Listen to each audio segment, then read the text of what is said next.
Hello and welcome back to Everybody Loves Raiken, our 5th edition live play that meets every Tuesday night. Last time, the party departed the company of Tatsuya's army, having decided that they wish to put their plan into action. Their plan has a lot of bullet points to cover, and I recommended last time that somebody actually write those down.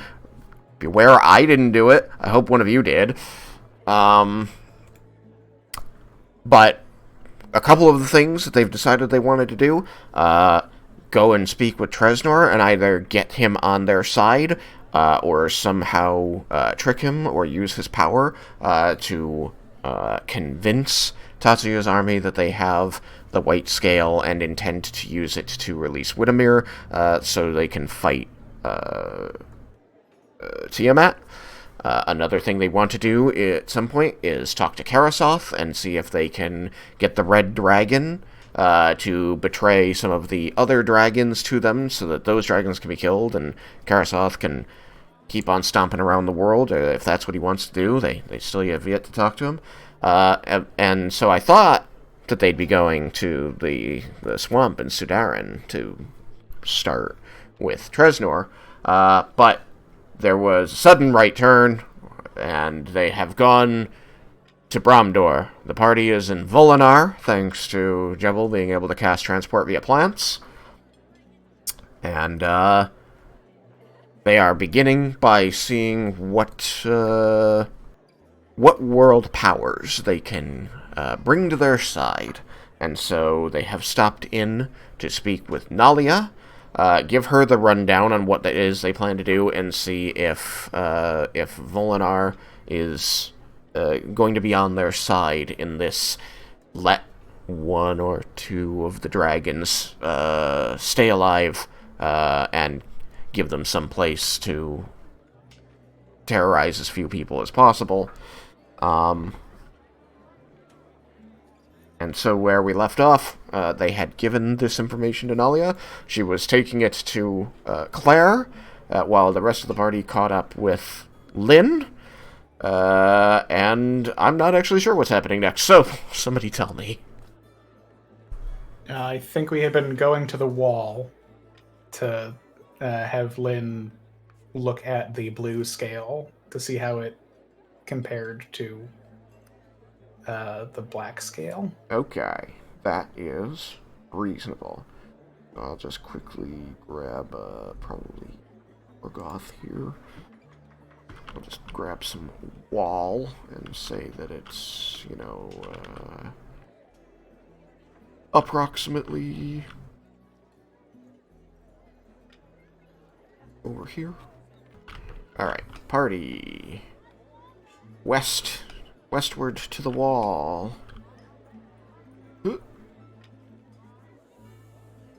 I've just remembered. I can just grab all of you and move you. True. Alright. We're living in the future. Anyway, you head over to the wall. I will point out that around this area is where the party requisitioned the wall, which used to just head straight north-south in this section of the city and until it ran out to the water, where it turned toward the harbor, to expand out the wall and build a temple to Illustrae for the drow who remained here to have a place to worship. And that has happened. There is, south of you, a temple to Illustrae.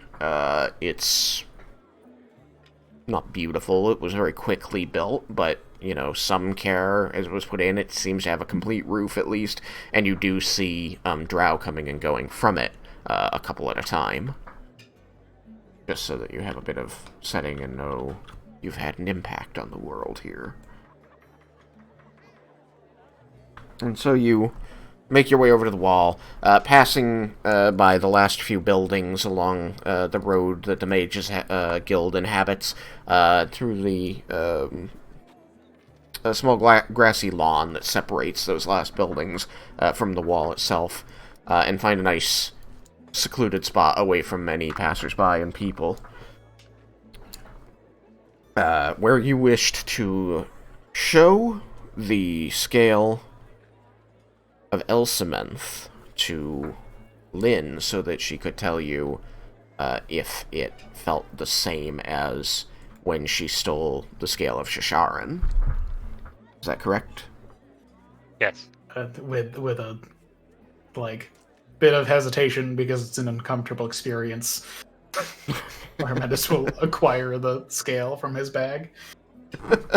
You do find that you kind of have to time this again because for a split second it just turns everything off and it just vanishes. The entire interior contents of your bag of holding are just vanishing for a split second. A couple times a second. And so you just have to dig your hand in quickly, grab it, and pull it out. And after that, everyone in the party is immediately going to feel this heavy weight press down on you. Like your emotions are being driven into the ground.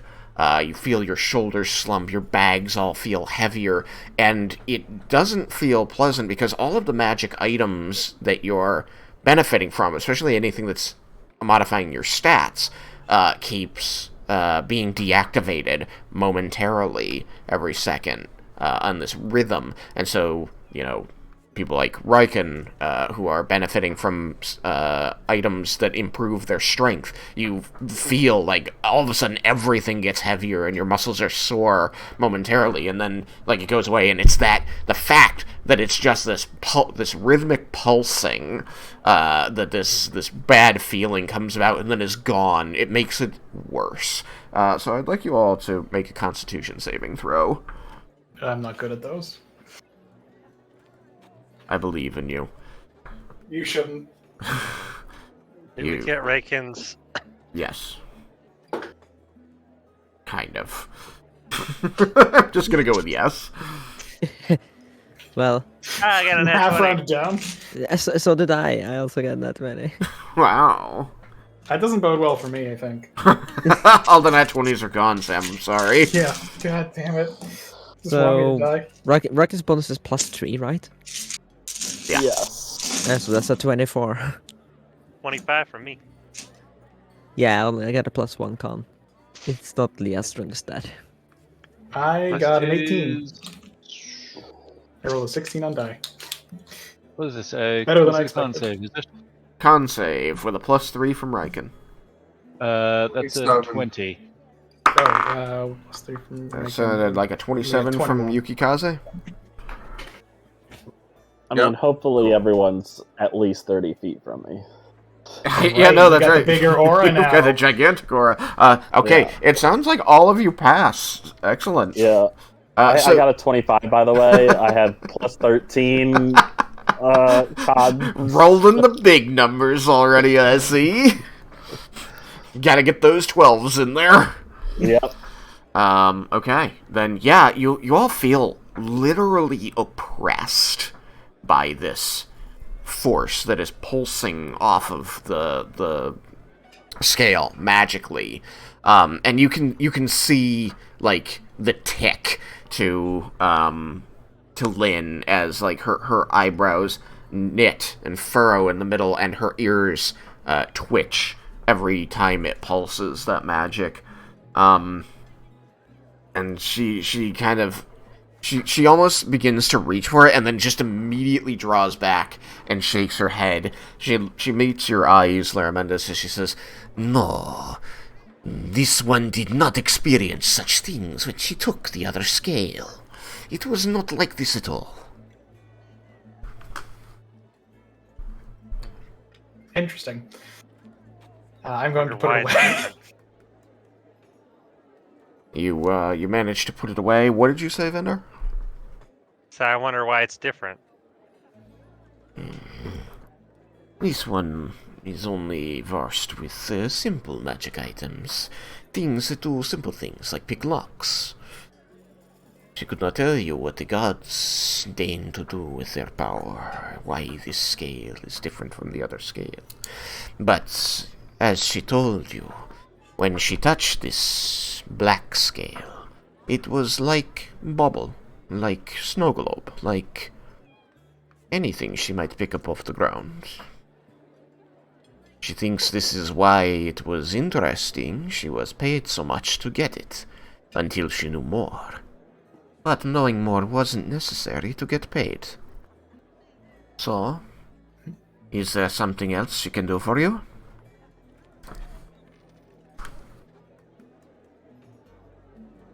I suppose the next question about the scale is if the people that had been holding on to that one had done something to it to suppress this power, or if it's just a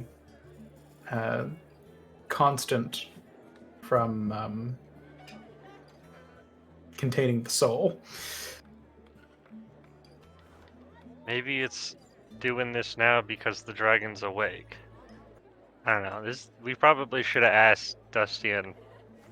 What was the Kazanari? and Kazanari about this when we spoke to them like half an hour ago. I can reach out to them. Oh, you have the page. Yes. You have Kazanari's notes that she said that she gathered everything that she could Yes. on that. I had skimmed over them, like being distracted during the rest of the meeting after they had been given to me because I was interested in them. Okay, so roll Arcana. Okay. I'm good at that one. I'm gonna roll another like 3 on Arcana because I can't roll well on Arcana anymore. It knows. It knows your static bonus is too high. So I didn't roll a 3. I am, however, going to use inspiration. Roll the 2. No, I rolled a 1.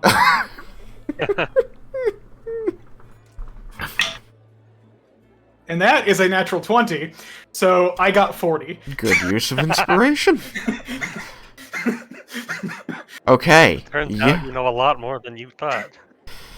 With a 40, you know, not only were able to, despite skimming while trying mildly to pay attention to the things they were still saying to you at the time, able to glean from Kazanari's notes that the scales, these gems, these glass spheres containing the collided superposition scales of the two dragons are not only, you know, attuned to each dragon, but act as suppression fields to contain the souls.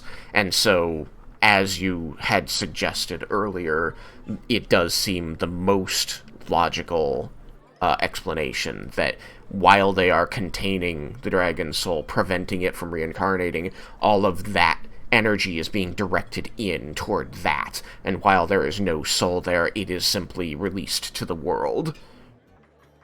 Another possible explanation is that the dragon's soul, being as ancient and powerful as it is pulsing in its own way, and the two pulses are simply canceling out while the gem is inhabited.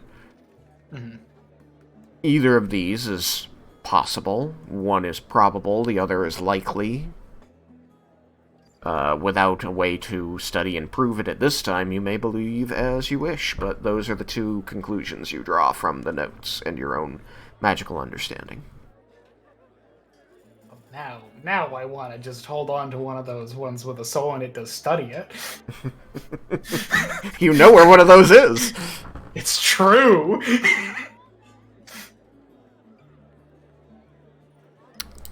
So Larmidas says that those are the things that seem most likely from the notes that Kazanari had handed him. Lynn is suddenly going to raise a clawed hand like a student in a classroom. Yes? This one is bored of talking about scales. Is she done here? Yeah, Lynn, if you want to go do something more fun, you can. I mean, if you want to scale me. I mean,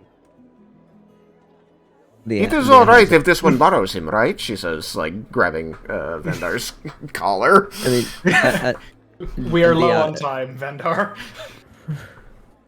Yeah, Leah we'll take one. poorly Leah poorly hit that squeak when Lynn said that.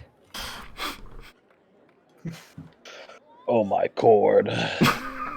We do not have time, Vendar. Real quick.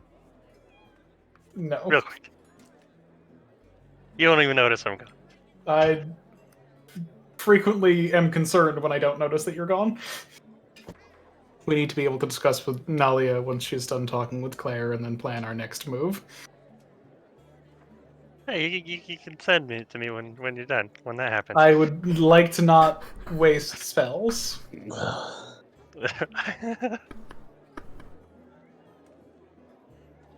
We'll meet you back at Nalia's later. Oh my god, just keep control of yourself, man. We don't know how soon we will need to leave here.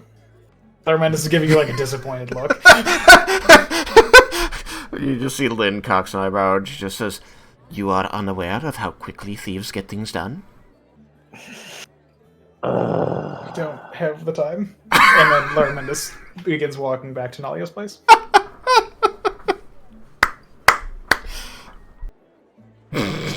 Alone. Yes.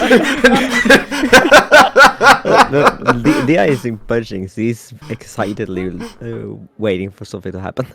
Like, you just see Lynn is just watching Laramendes get, like, wander off, and finally she just leans over toward Vendar and just says, "Is that one your keeper?"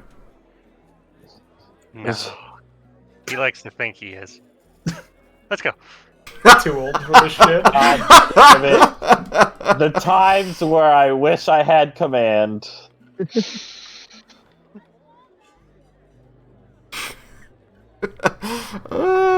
So what you guys pass the perceptions? God damn it, he's gone. They're both Blink. gone. No longer there. It is my passive perception. Like right before your eyes. Oh, 21. 21's not bad. Not good enough, but You know. Jesus, turn. Your keys is 10. Not even try. You just kind of like see them like backing away from you, and as soon as like a tree they pass behind it, like it's a narrow tree too. Like there's no way they could conceal their entire. They just don't appear on the other side of this tree. Leah, let's go. Okay. There's no use waiting around here anymore. Raiken will kind of put his hand on Leah's shoulder and walk with her back, following Laramendes. You allow yourself to be directed, Leah? Yeah. Okay. The other two, just to check. You going back to Nalia's?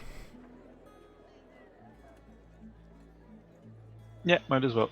Okay. Yuki? I have no objection. Okay. The thieves seem to be gone. Alright, so with that out of the way, let's see. That little diversion probably took 10 minutes. 15 minutes, maybe. What's up?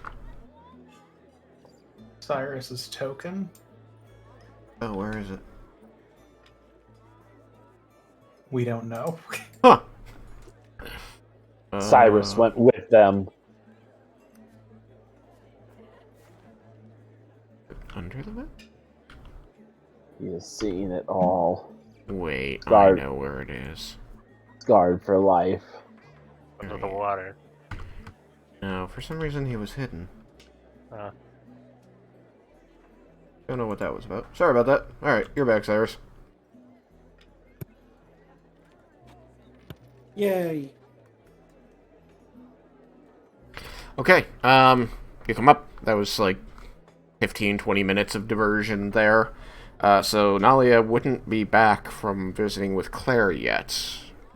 Mm-hmm. What would you like to do? Since it'll probably be a bit more time, like at least another 45 minutes. You expect that it's going to take an hour to an hour and a half just between walking there, walking back, and then the discussion they need to have. Yeah. So, what are you going to do with that, I don't know, hour of time?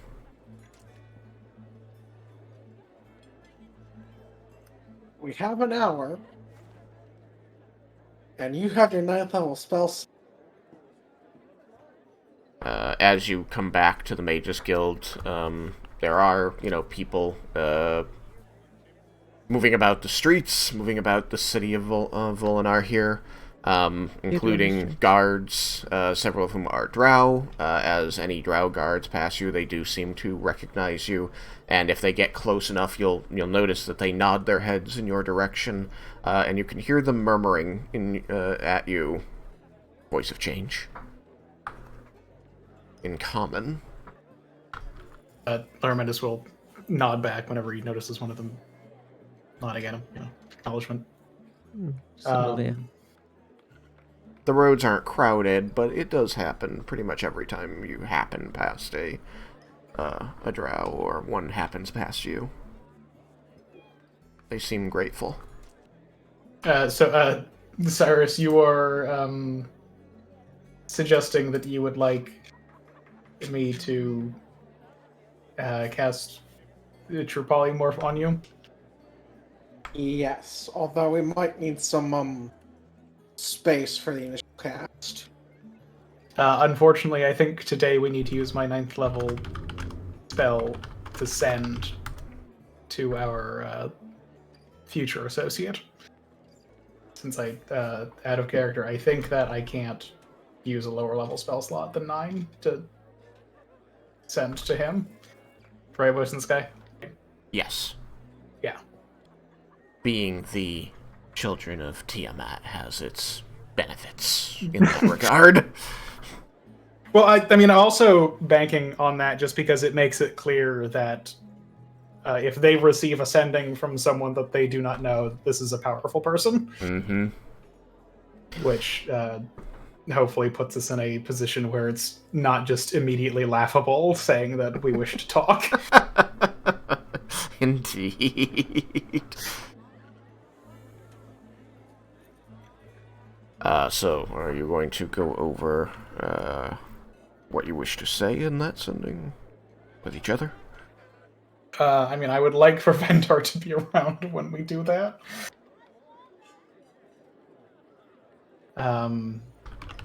But we can certainly try and come to some amount of idea about it and then run it by him.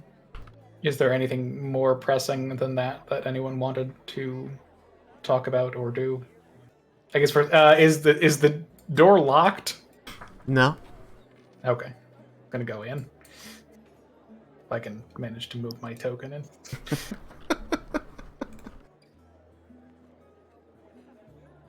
So, Laramentis goes inside the building. You guys have a whole city before you. You gonna follow him in, or?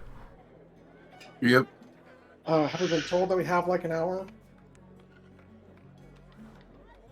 We have not been told.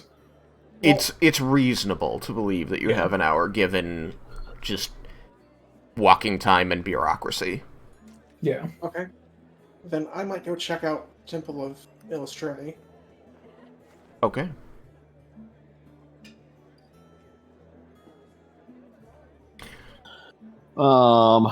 Raiken is going to go to the market and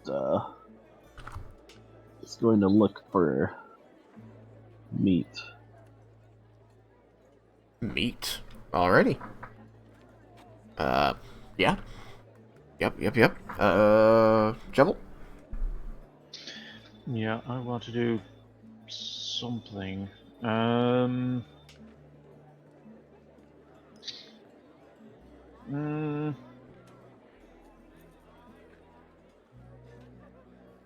There's a Temple of Ione in this city, is there? Oh, Yeah. wait, no, that's right. Laramantis needs to go there right now. No, this they is have the memory my box. idea. This is no, No. no, no. This is my thing. Don't commandeer it, Lara Bendis. Yeah, get fucked. No, I'm going to the. I want to go to the Temple of Ione and just find language books and see if I can study up on on a language, maybe in the hour. Any language? Well, one of the ones that I've been studying already. Okay. So it's It, Elvish. yeah, definitely, Audio. definitely. Any one of those, you can find a book on to sit with for an hour.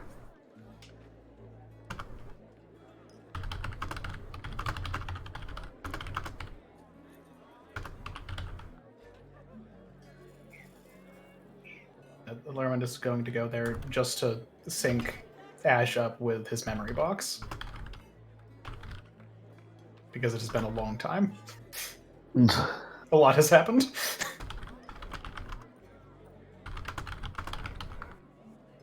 And then he'll come back to Nalia's. Okay. Leah?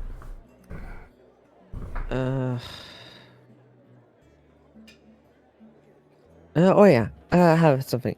Yeah, Leah will, since we have some time, she'll check up with the Black Rose. Yeah. I See how thought my you friends are might. doing. All right. And Yuki.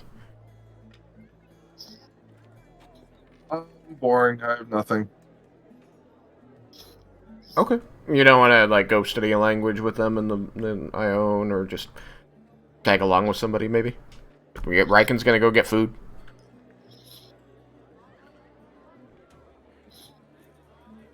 You can also just hold down the fort here if you want. No, Yuki's like, do I really want to go with Raiken? The food sounds good. Ah, fuck it. But is it worth it? Yeah, I think Albert.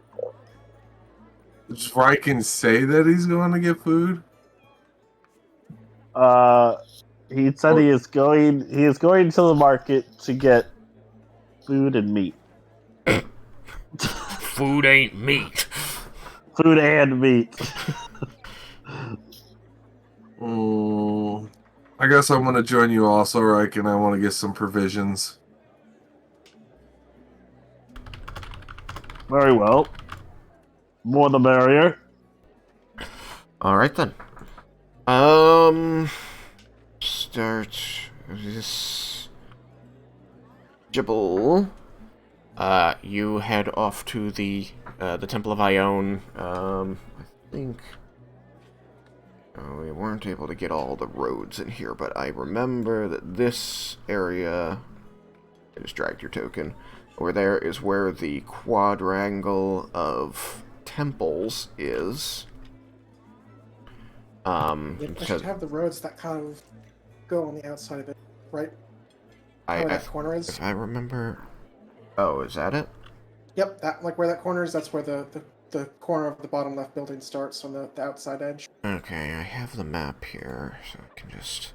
Yeah, okay, so I have it in the right spot. Yeah, so right in this area is where the four temples are. You've got Pelor, Bahamut, Cord. Ooh, hold on. What does this say? And Ione. I'm looking at my map going, that's not one of my gods. It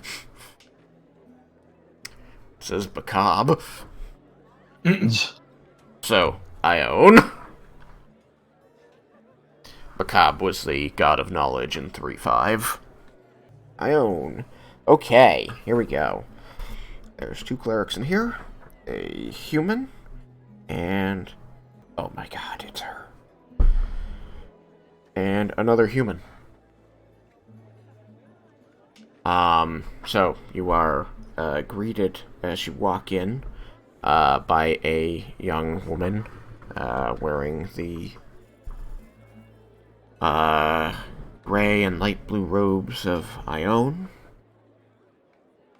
And she says, welcome, students of the world, and stops a moment, seeing ash glowing above your head, and says, welcome, scholar, to the Temple of Ione, here in Volinar. Oh, what can I help you with? Is this somebody that I have seen here before, or is this one new? Roll history. Okay.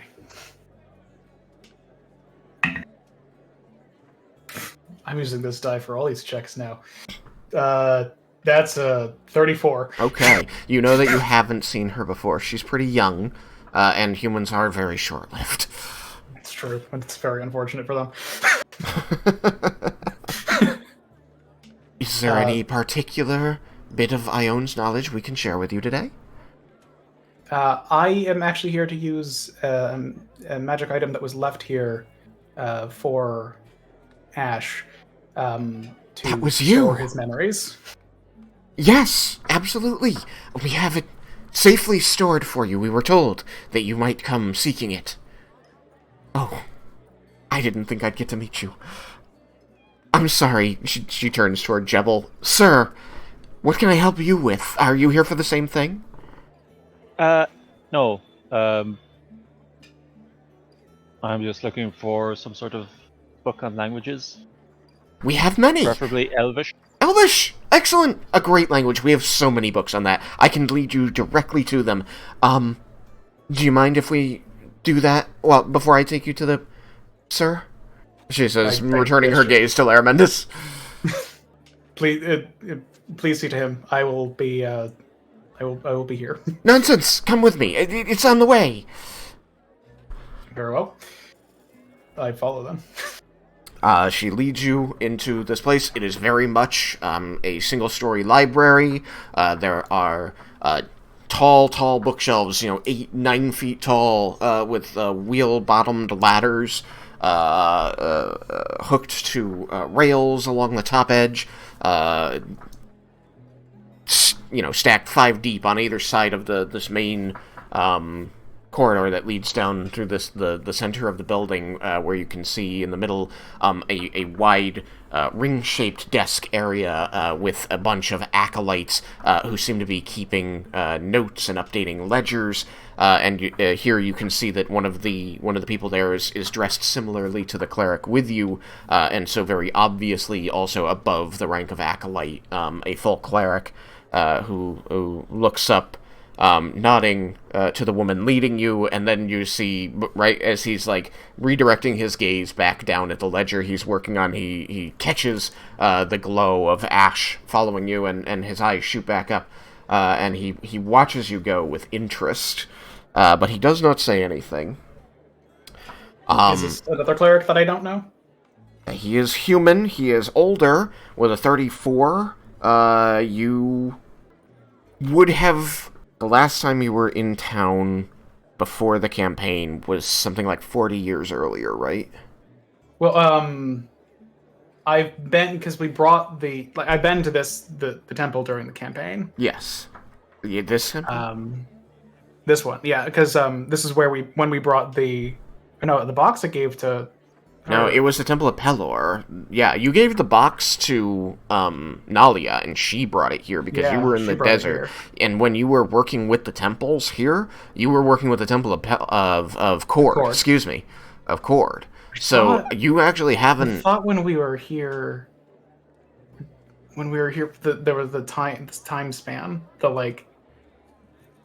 10 days or something. Yes, I did forget about that. There was a time skip. I can't remember. I know I spent most of my time doing magic research with Nalia. Yeah. Which is why my Arcana's expertise. Right. So I might not have actually spent a lot of time in here. I'm gonna go with no. I might not have seen them. Yeah, I'm gonna go with no. But the man does appear to be probably in his late 50s, early 60s, and with a 34, you will have seen him once on one of your previous trips over from Bromont. And you digging through your memory, I know it only goes back a month for that, but you can remember people outside. This guy's name is Marndrax. Okay. I'll say, pleasure to see you again.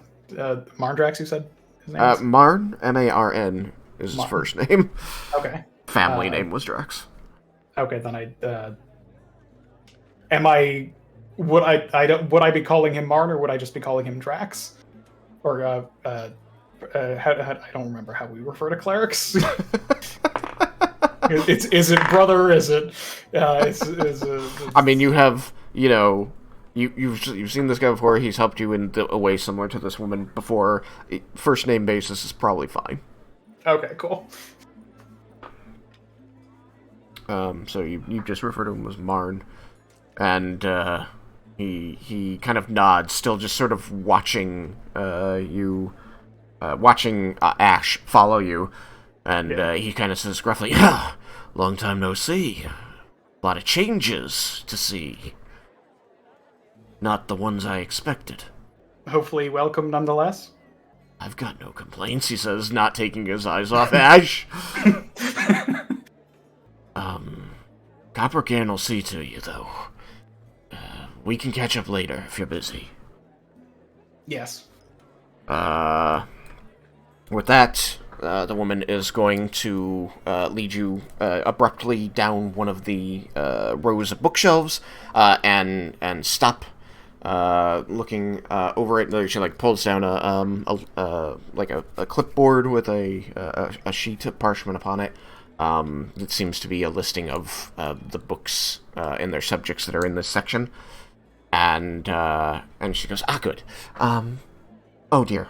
And she quickly pushes past you and grabs the wheeled ladder from the end and brings it back over. You'll need this. And she's going to put a hand up on the shelf that's at about her head height. And she's going to say, these are our books on the Elven language. They're arranged from novice through expert. So take a look at these. And she's going to pull one so it's a few millimeters forward on the shelf of the others. It's spine proud. And says, I found this one to be most useful. But take a look in each and use the one that best suits you. Thank you. Of course. If there's anything else you need, I'm going to help your friend. Lermos smiles and nods. Your friend, over that way. But after that, I'll be wandering around the library, so if you need me, just ask for Alyssa. Alyssa. Okay. Thank you. And she nods and then turns back to Laura Mendes and says, Scholar, shall we? Yes. Excellent. Right this way. And she's going to lead you back through the stacks toward the back of the building, where the four buildings join up in a quad. On the back wall, there's going to be several doors that lead into what you are certain are the interview rooms that you're familiar with from the other temples. Mm-hmm. Where they recorded notes. And then she's going to quickly find this. There's a column set in the back wall, just a little bit out of place seeming, that has the symbol of Ione, the single eye, with the jagged tear beneath it, that she is going to quickly bow to, and then she recites a phrase in Celestial. You speak Celestial? I do not. Okay. Well, she recites a phrase in Celestial. You recognize it as such, but you do not know what she says. And a unseen wall is going to... a gap is going to appear in the wall, and it's going to contain a small vaulted chamber the center of which is taken up by the diamond-cornered box that you recognize, which bears the ashes symbol upon it. Wonderful. Out of character, I don't remember the process of uploading, how much time it takes and all that. Uploading? Yes. It takes him. I think it was like 1 minute to like he, or was it an hour? Because like he treats it like he has to attune it, basically. Yeah. Okay. I remember that. I don't remember if it was supposed to take a long time. But yeah, it'll take your whole time for him to do that. Yeah. You can do other things in the library while he does. He doesn't need you there for it. Okay. I mean, if that's the case, Larminus would probably go and just chat with Marn. Okay. You catch up with this man who relates, several stories that you have almost no context for, as they are events from the city during periods when you weren't there. Yeah. But they give you kind of a picture of that, at least. Yeah. He certainly seems to talk with you like you're an old friend, even though you're not sure you feel that your relationship was ever like that. Yeah. But that could just be, how a human reacts to being remembered by an elf some 30 years later.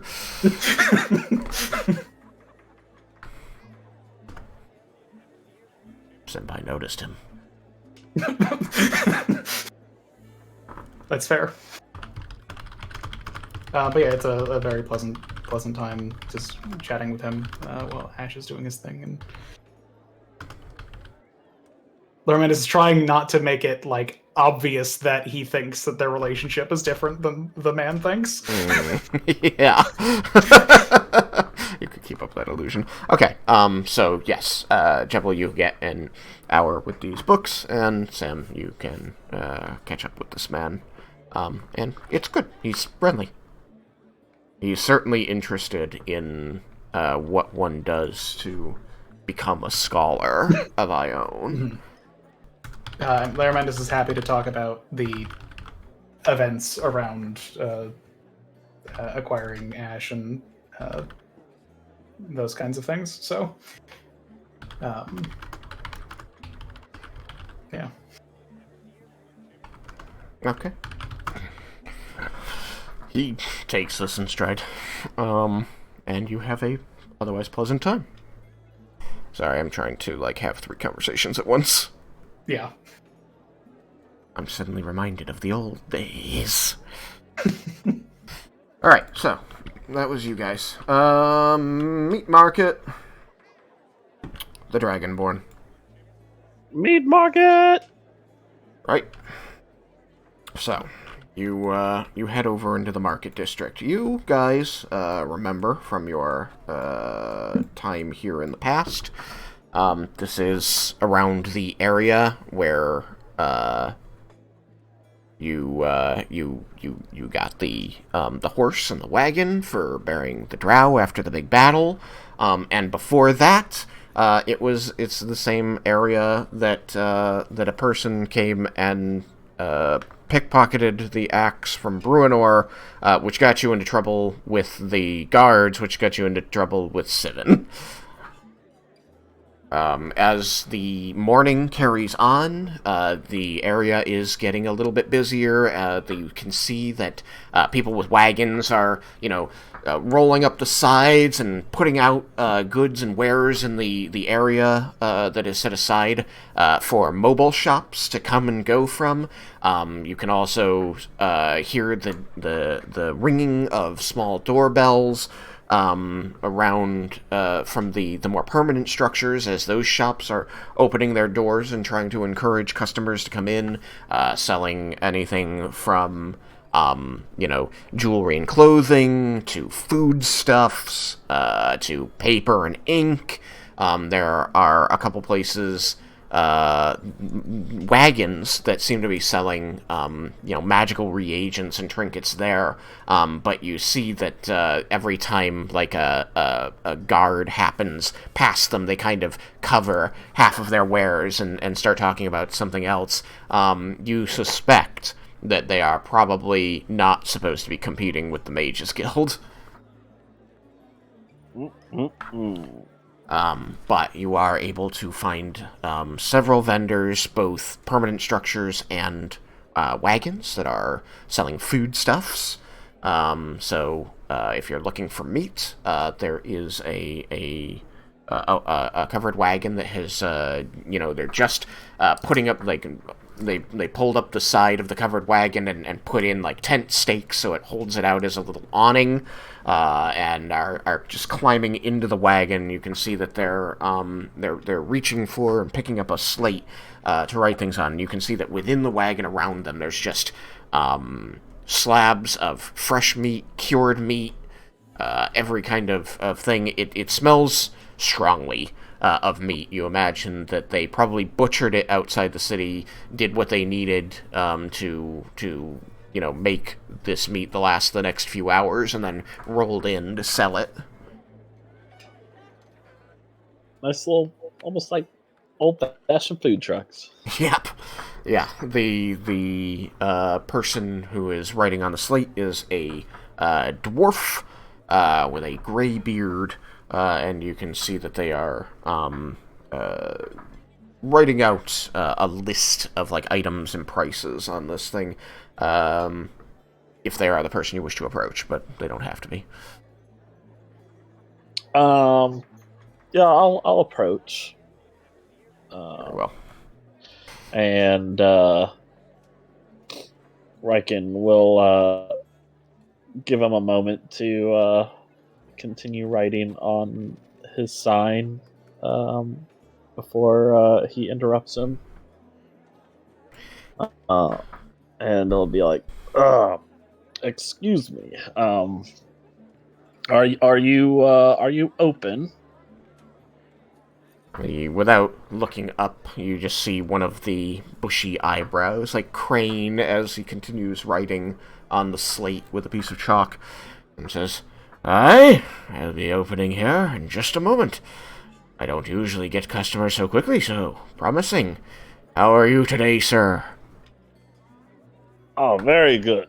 Yes, had an early start, so figured I'd come down to the market, my friend here, and see about collecting provisions. Alright then. And he finishes writing out the slate and sets it at the corner of his, air quotes, window, turning it towards you. You can see that it lists a bunch of different cuts of meat and their prices in silver pieces. And he finally, looks up at you, being at about your height since he's standing within the wagon. You kind of see he tilts his head to one side and kind of leans back a little. He goes, "Oh, I don't usually serve the Dragonborn. I haven't known them to have much money since they came over from the island. But, I mean, if you've got coin, what'll you have?" Well, first off, I was wondering. Takes a look at his sign for a second. Now that he's had finished writing it. Yeah, bunch of, like, steaks, bacon, a bunch of different other cuts, loin and things like that, rump, and they're all range from, like, 1 silver piece to, like, 15 silver pieces. I was wondering first if you had any jerky at all. Cured meats, of course. Is there a particular flavor of cured meat that you're looking for? We got rabbit, we've got goat, I've got cow. I've also got... Oh, this is a good one. Prime aged, cured lightning lizard. Oh, interesting. You've intrigued me. It's a bit steep, sir, I'll let you know. But I acquired it from some very, shall we say, prestigious sources. And they guarantee its quality and perhaps magical properties, he says, waving his hands in front of his face, spreading them to invoke this mystery magical properties. As not only was a lizard of lightning descent, but it was defeated by a magical warrior from the heavens. In this very city. Oh, really? Indeed. My mother taught me many things, but lying isn't one of them.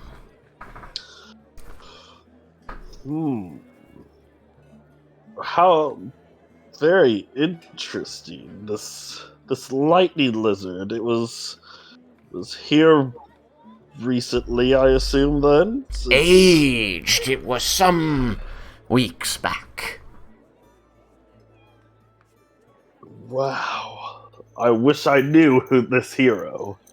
As do I. I am told by the people here, especially those around the, the fortress there, the palace, as it were, that it was quite the spectacle, flashing lights and the powers of the gods crashing down to smite this beast, as it tried for the head of our very leader, and,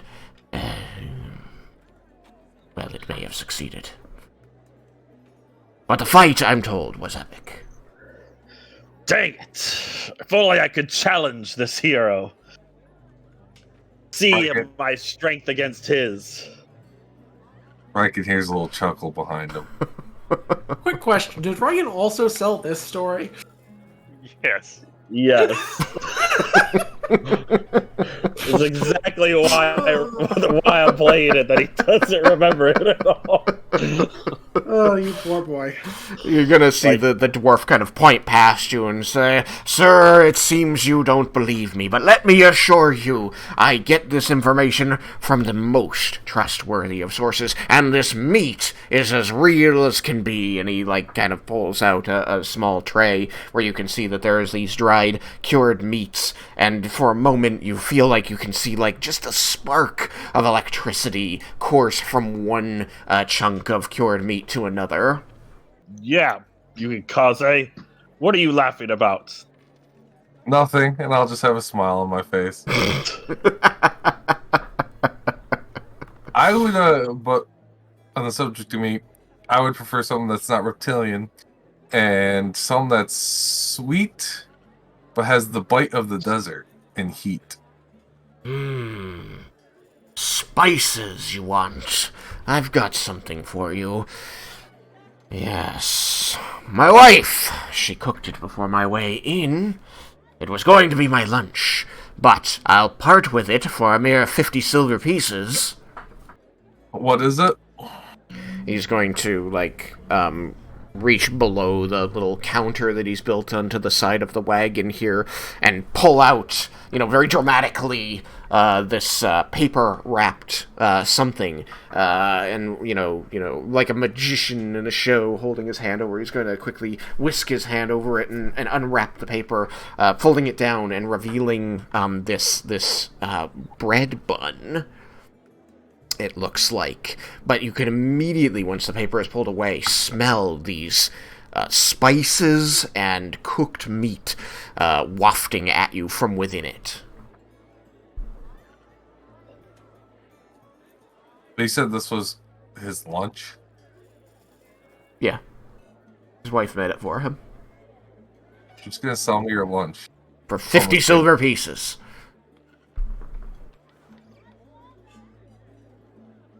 And for her cooking, that's a steal. I'm also looking for something that I can enjoy traveling that will last. I appreciate the offer for your lunch, but what I really want is travel meat. Now, didn't you switched off of your story with Raiken there? Eh? Sorry to interject on you. He kind of looks around a little confused and, finds Raiken again and says, "Is this one Raiken?" Yep. Okay. Do you want my wife's cooking? 50 silver pieces. Guaranteed spicy. No, that's all right. It's I don't want to take your lunch. However, I will take a 40 silver of- pieces. I will Take take this a lunch serve- from me. I will take a serving of each different type of jerky that you have, Just- especially the lizard, the lightning lizard. All right, then. Now, I have warned you that the lightning lizard's a little pricey. That one, I do have to ask for an entire 3 gold pieces. Very well. What's That's less What is- than lunch. what is the total of all of it? If I got a serving of each of the others as well. He's gonna, like, blink at you for a moment, and then, look around a little, like, nervous, and then very slowly, like, reaches below the counter, pulls out another slate, reaches behind his ear, and pulls out the piece of chalk. You can see that, like, chalk dust is sprinkled over his already gray beard. One of these, okay, just the tack of the chalk on it. He says, that will come out to, for one of each, and the lightning lizard is going to be the 3 gold pieces, and then it will be another, 31 silver pieces. So 31 silver pieces and 3 gold pieces. Aye. All right. Or, 6 gold pieces and 1 silver Yeah. piece. Yeah, that sounds like yeah, Raiken is going to hand over 6 gold pieces and a silver piece. Oh, sorry, you spoil me, you do. He's gonna, like, scoop that off the counter. He's gonna quickly, like, get another sheet of that, like, parchment and put it over the counter, and then you're just gonna plop, plop, plop, plop, plop, as he lays down, like, 7 different, or 8 different meats here, and then the lightning lizard, which again, you can see that arc of electricity to the other meats around it, and he's gonna quickly wrap that up and hand it over to you. Thank you. And, sir in the back who doesn't like my stories? I didn't say that. I just found it very amusing. But you guys is gonna be thinking, because he's thinking to himself. He wonders if his meat is as sketchy as his math. It looks good. Because he could have just said gold pieces, so he's wondering. He definitely seems a little sketchy on the math. You can roll nature to try and just, like, eyeball the meat and see if there's any, like, obvious problems with it. Well, and also I think being in the desert and having things that last a long time, I could appreciate or know good cured meats. Yep. So, yeah, nature. Nature, investigation, perception. All 3 of those. All 3 together? Sure. I don't think I have anything in any of those. Wow. Well, that just means you get 3 Bad. chances. Raiken does, but he's not looking. I guess it's been a while since I had good meat. Because I rolled an 8 on die. Oh wait, actually Raiken doesn't have anything in this, I think. He's minus in investigation. Oh, Minus I'm in not nature. gonna get all my eggs in one basket, so...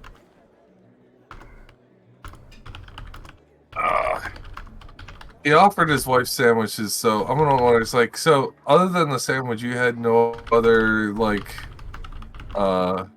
spicy jerkies? Spicy jerky? Yeah. I rolled an 8 on die test, and I apparently okay. Well, haven't it looks seen- great to you. All of it looks Yeah. really good. He may not know his numbers, but he knows his jerkies. Well, usually we save the spice. A lot of the people in this town aren't too into the spicy, so I mostly save that for myself. But give me a moment, and he kind of digs through a couple sacks back there. Says, I guess one. What do you got for sweets then? If you don't really have many spices. Oh, plenty of sweets, plenty of. We'll just caramelize a little sugar onto there. We have glazed, cured meats. So, do you like pig or perhaps chicken? I could interest you in perhaps mutton. But we've glazed all of it. Me hungry. I want to say maybe some. There's cows in this world, of course, right? Yep. Anything along of the mutton, I'd give us a couple pieces of mutton. If you have some beef and some pork, but no chicken. Okay. No, not a problem. I've got that in glaze, and I've actually got a sack back here. Hasn't sold well here in the past, but as you know, the cured meats, they keep well. There is some spiced pork here. So I'll just buy a little bit. Very good. 13 silver pieces for the lot. Alright, I'll give him 13 silver. You get your food. Before they go, Before you Raiken go. is Raiken is going to inquire once more. Before I leave, I was also looking to get a chunk of rump. Ah, very good. One of the best cuts, in my opinion. Let's see. Indeed. Rump roast goes for 6 silver. Ah, very well. I have enough for that. He will hand the 6 silver and wait for it to be wrapped and given to him. It is done so quickly. Anything else before you boys go? And a good morning to you, besides. I have nothing left, Yukikaze. I'm good, thank you. All right. Thank you for your business, sir, for letting us stop by early, right as you opened. Ah, yes, of course, no problem. And you can call me Talir. Oh, thank you, Talia, then. Raiken will salute and turn and head off. He's going to start heading back to Nalia's then. If Yukikaze's following him.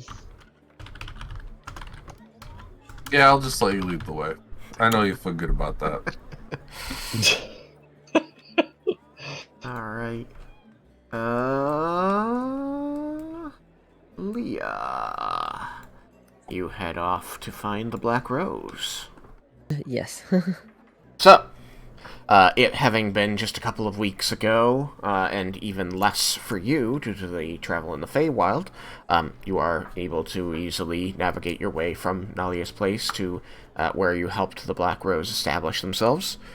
You find that there are, it is early morning still, so people are just arriving. You can see that the girls that are there are all kind of yawning and just kind of getting about. Some still have a little bit of bedhead. They're just sort of tugging at their hair to try and put it in place. You recognize 2 of the girls that are there as ones who were originally establishing this, but 2 of the others seem to be new, and you don't know them. As you approach... I'm sorry, I need to pull up your... Anyway, so... You recognize Vanessa, and Vanessa recognizes you. And, as you come into the Black Rose space that you would all set up together here, you see her she's in the middle of covering a yawn, and she seems to hear you as you enter, and she opens her eyes and looks over the back of her hand. She quickly goes, "Oh!" And she kind of rushes forward and says, "Leah, you're here!" I give her a hug. Yeah, she returns the hug. Go ahead. We're stopping by just to deal with some stuff, and I had some hour to spare. Oh, well, that's great. I hope that whatever you're dealing with isn't bad. It's super good to see you. We've added a couple new members. Guys, this is Leah. I told you about her. As energetic as ever, she quickly introduces you to the two girls who you don't recognize. They're teens. At least one of them is acting a bit disaffected by this. But they say hello. They meet you. And Vanessa, continues to dote on you and says, We've continued the work that you started us on, debating after school every day and making sure that, people have the help they need with their school courses, so I think things are going really well. There's still, she kind of gets a little sad as she says, there's still a lot of people in town that are making things hard for, the drow, but whenever we can, we push back on that and try to stop that, stand up for them.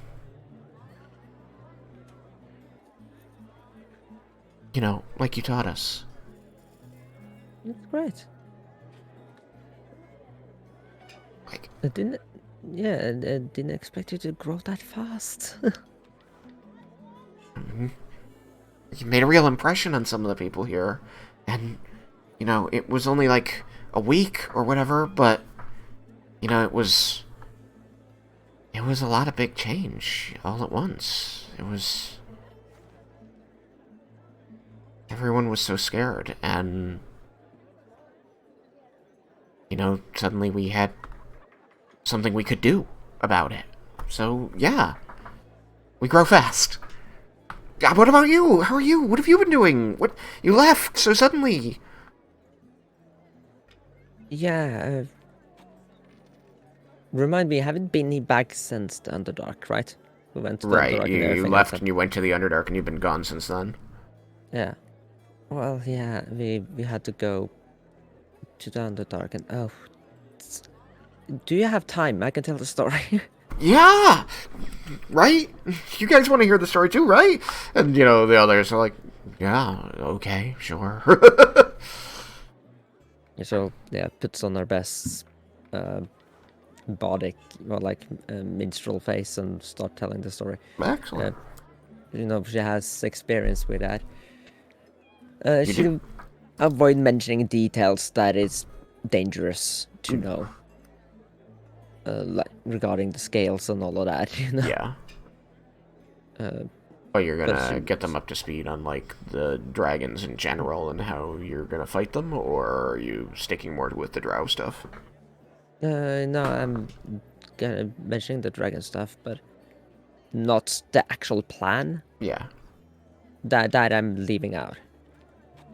And I think it might be smart to leave out the things about her patron and the encounter with the Sephiroths as well. Yeah, that makes sense.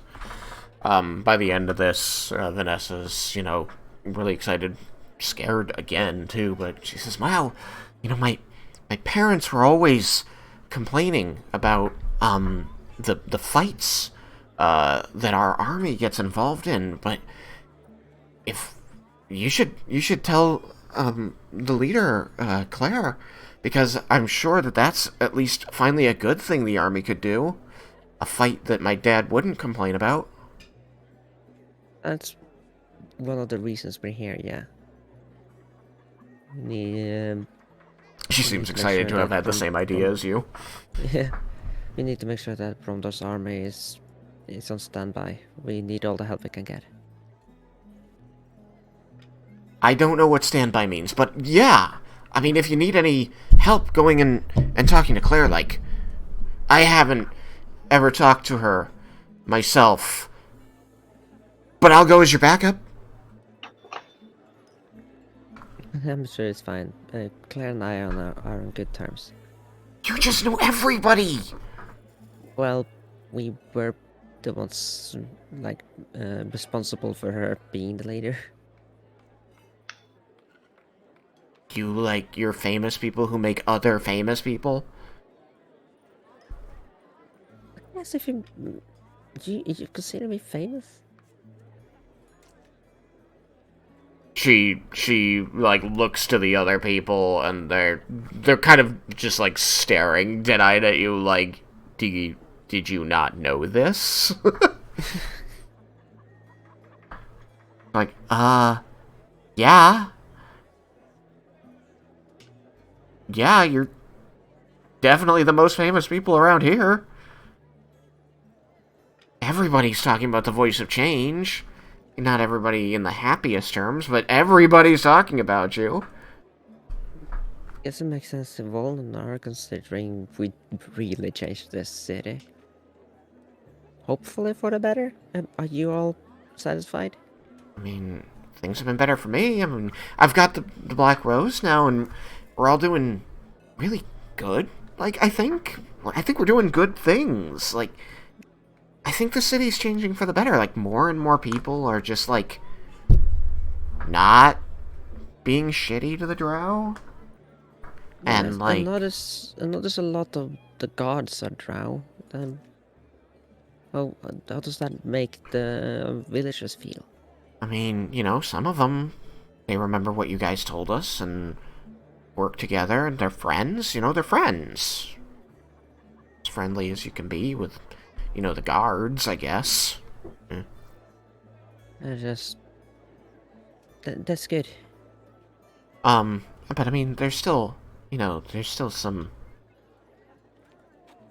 people who aren't great out there, though. Yeah. I mean, it's not all perfect, but hey, like, it's better, and that's what you taught us. That's what we're trying to do, is, you know, little by little, make the place better. That whole spark thing.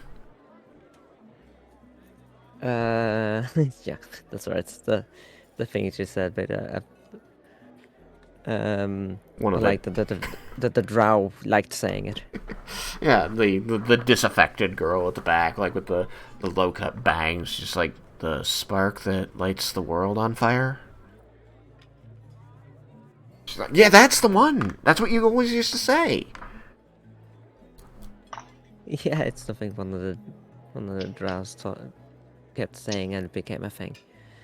Which one? Which drow did you know? I can't remember his name. Like Zephyrius. Zephyrius. That's right. It was scarily close to Zephyr. He just went by Zeph. Yeah. Like, and that, you know, she again, like, just, like, palms up at you, the other two, kind of, like, a little bit of bug-eyed. She's like, and you don't think you're famous? No. Zeph is, like, Claire's right-hand man. Like, together they got the whole city back after Sivan, the whole thing with him. Oh, well, yeah. My parents are always talking about that. They're always like, oh, never thought I'd see a drow running a city, but there he goes, and, you know, the place isn't on fire. He's not very charitable, but you get it. Sounds like your parents need some convincing. I'm working on him. It's fine. I don't expect this to take time. That's what I told the city in the first place. This will. I don't expect it. I don't expect this to be quick. Fast. No, yeah. We know. Change, you know, a little at a time. With your voice. Voice of change.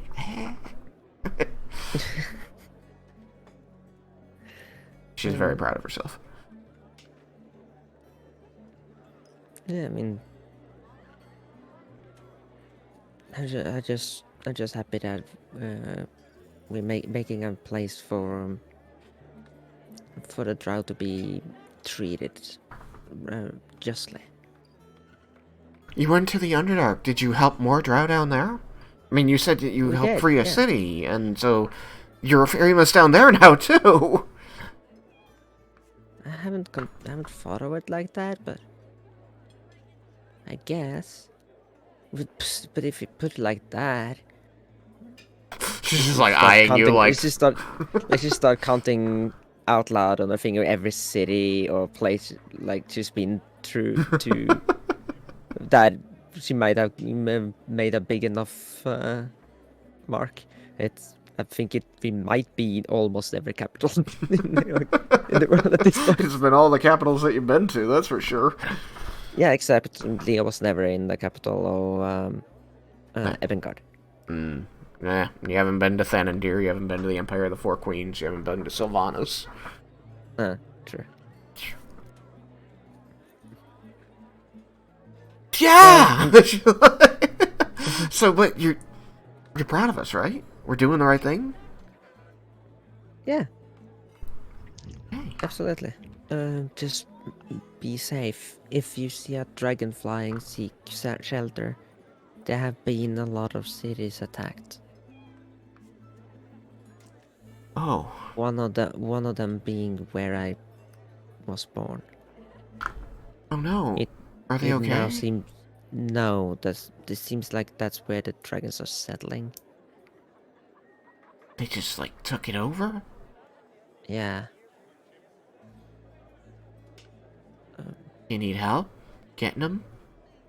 We'll go with you. To be honest, I never really, I don't really have a good connection to that place.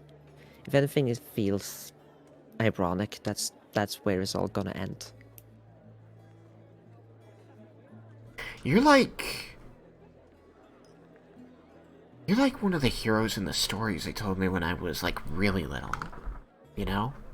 Were many of those heroes like 13? No? I mean, maybe, probably, at least one of them had to be, right? There was, no.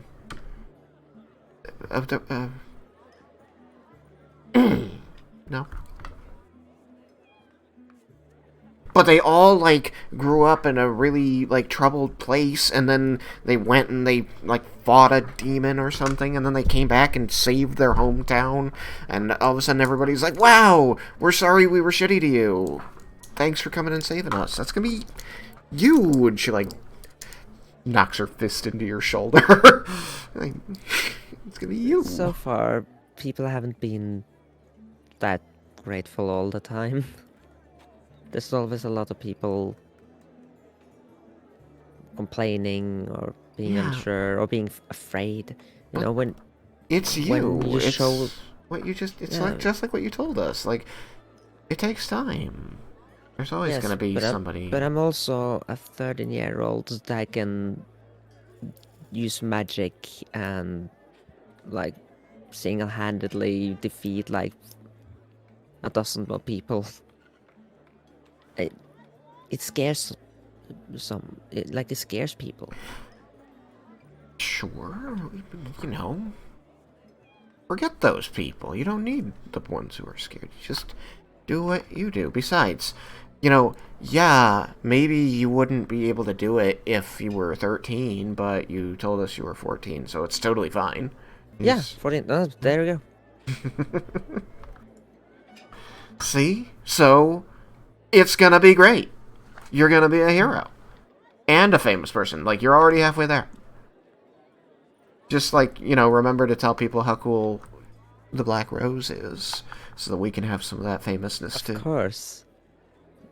I didn't get this for no reason, and I, like, tapped the tattoo.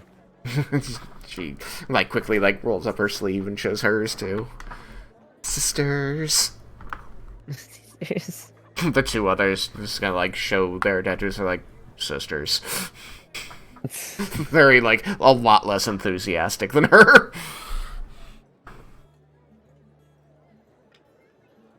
So, how have things been? Like, you grown, but besides that, like, I mean, as much as a person can grow in 3 weeks, but yeah, I mean, you know.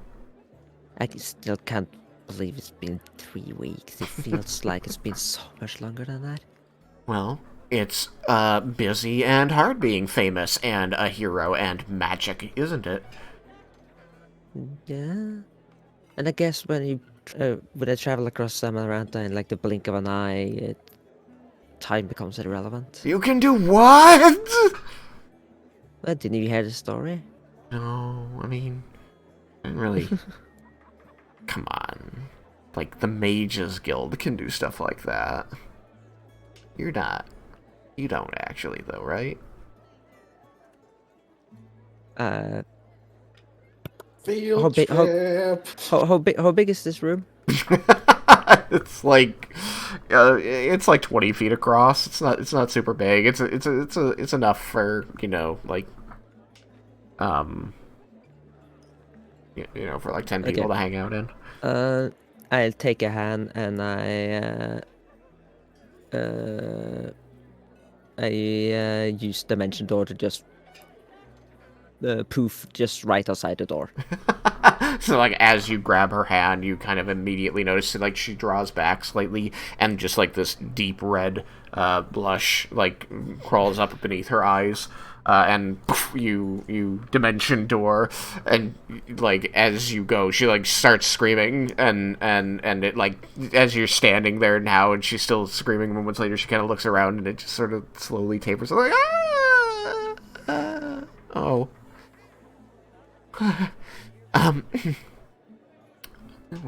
That was, wow, you really can, teleport and magic, and that was very sudden, and your hand is warm, you can kind of, like, yes, she like, tugs her head, and, it pops out as, like, she's gone, like, got this cold sweat on her fingers. Yeah, and Leah starts laughing. Don't laugh at me, you didn't... She, like pulls at her collar and pulls it up around her chin. She says, you didn't tell me you were gonna do that. It was so abrupt. Sorry. I thought I should demonstrate in a funny way. It was We really didn't cool. go far. We can just walk back in. The other girls are, like, just, like, leaned over so they could see through the door. They're both just sort of, like, looking really surprised. I can, like, with that spell, I can move 500 feet, give or take. Well, I think most cities are more than 500 feet. You're not teleporting across the world. Well, that is this spell. I have another one where I can just move to a different plane at a specific location. She's going to, like, turn back toward the others. She's like, didn't I tell you she's so cool? I wouldn't want to take you with that one though, because it's too far. The other girls just like kind of take a step forward, leaning more into the door, so they can see, like, we want to teleport next. Let's see, how many can I carry with the Dimension Door again? 1. 1. How many people are here? There's like 5 in total, but only 3 that you're directly interacting with. The others are happy not to be teleported. They're just watching with interest. Okay, I can. I have 3 more spells, so I can give all of them a little bit of a trip. The ones that want. Okay, you do so. They all have somewhat similar reactions to Vanessa. And by the third one, you know, she's looking a little jealous. After using all my spells just then I'm like, and that's all I can do. Now I had to rest an hour before I can do more. Vanessa's like, oh no. You have to rest an entire hour before you can do cool magic like that? I have the most powerful magic. I have to wait, like I have to sleep in order to do it again. You know what happens I never to really me understood. if I go and rest for an hour? You get restless. I get restless, I bored, and then maybe I come here and I talk to the girls. Which is good. Like, quickly, like, covers to the others. But, like, I don't get magic. No. To be honest, I never fully understood why I have to rest that long, but... I mean, I get tired. Magic is weird. I'm sure Laramentus has an explanation. He understands magic. He actually studied it. I just was giving it. Somebody gave it to you? That's very complicated. Can they Story give it for to another other time. people? Like, what if other people want this? You would have to basically sell your soul. But I get magic? Yeah, for a price. You paid it? You turned out okay? Okay is relative. You know, her eyes. Look, I've done things in order to get my magic. Things I wouldn't want anyone else to do. Okay. I won't push you. She was tugging at the black hair strand as she was saying that. You had to change your hair color? I'll change my hair color. I'll do it right now. That's when she realized she was doing it. No, it's the one that gave me the magic wasn't the first one. I had another, and he's evil, and I did evil for him. I wasn't always a hero, you know. No, I didn't know, but, like, now you're a hero, and if I wanted to do it, I don't have to go through that first guy, do I? Is that a requirement? No, I guess not. I guess that's true. I haven't really considered it. But... So now she seems to be rounding on stuff, and she's like, so? Sounds like Leo's doing some patron recruitment. By the way, Lorelei, I forgot about her. After we teleported, Leah would get her back to the pocket dimension. Okay. I just forgot to mention it last week. Okay. Yeah, you pop But her the up. idea was just so we can travel. So. Very good. So she is there. I had been planning Yeah. to ask about her because I believe the Black Rose knows about her. Yeah, that's correct. But the new ones don't, though. They will probably have questions. Mm-hmm. All right. But so you spend this time with the Black Rose and catching up. They're getting ready to go to school. They clearly come and gather here on an almost daily basis and have become a pretty good friend group. That's fun. So it seems, unless I've misunderstood, that it's very much growing into everything you'd wanted it to be. Yeah. She will, she will try to divert some of the questions regarding Sinsaramil unless Lorelei specifically think it's a good idea to spread it. I mean, at those times you look to her and she just would sort of shrug and say, you know, she can communicate with you telepathically, can't she? Yeah. Yeah, she would telepath to you and just say, I mean, he is looking for more warlocks to impress the other Fae. I'm just not sure I want to put these girls through that sort of danger. The world is dangerous enough already. But he is looking for followers, right? Believers? Yeah, every little bit of that helps. He's definitely looking specifically for warlocks now, though. If there's somebody he can offer his power to, and thereby grow his renown, that's what I want to do. Okay. Then she will spend the remaining of the time just explaining what Sinsaramil is. Okay. And the danger that comes with being a warlock, and like she will not offer them that willingly, like without them thinking about it, you know. because something like that is very dangerous. Just include how many times Will's died. That should snap him out of it. Yeah, I can mention, like, she did mention the underdog, but I guess... Would you have mentioned losing your brain? Yeah, I guess she would skip that part as well, considering it's traumatic. Mm-hmm. But yeah, she will mention, like, that death has been, like, breathing down her neck a few times. You get, like, but the yeah, normal response, like, whole... I could die because a horse steps on me in town square. But she is preaching about Centaurimel in a way, just to maybe get some believers, but...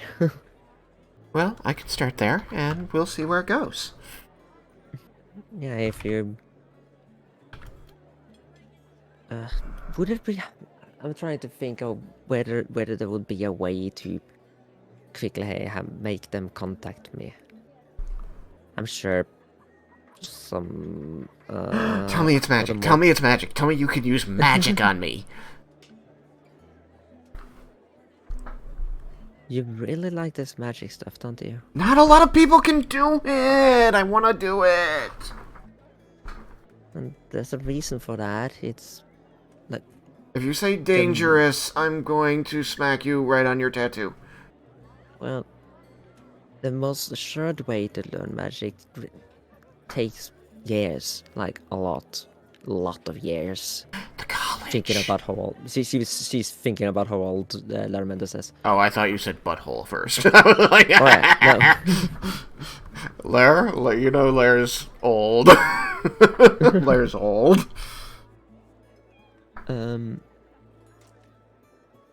My way is quicker, but more uncertain, I guess. Like risky. I guess that risky is the word I was looking for. And it can be taken away as easily as given. Look, if I can do this much good, she says, waving her arms, without any magic here, thanks to your help, imagine what I could do with magic. Just know that it's not to be abused. Fire everywhere. Luckily, the Archface don't give many fire spells. Alright. It actually doesn't give any. So you have... I'm sorry, I have to give time to other people, so... You're going to be talking about that with them, and she's going to be trying to convince you to put her in contact with your patron. Cyrus! So, You wanted to go to the Temple of Illustrae. yes. It is a simple building, constructed up against the wall after the wall was moved to make more room, and so it is close to the cliffy shoreline, which is walled in, actually, so that doesn't actually count. It's not near shore at all. But the building itself, solid construction, will definitely weather storms. It isn't, like, super decorated at this point, but you can see that after, you and the mages set it up with, what was it, stone shape? They might have used stone shape, but I was using wall of stone. I used fabricate. After you guys built this building, they have definitely put some time and effort into customizing it for themselves. And so there are etchings into the walls, carvings in Undercommon,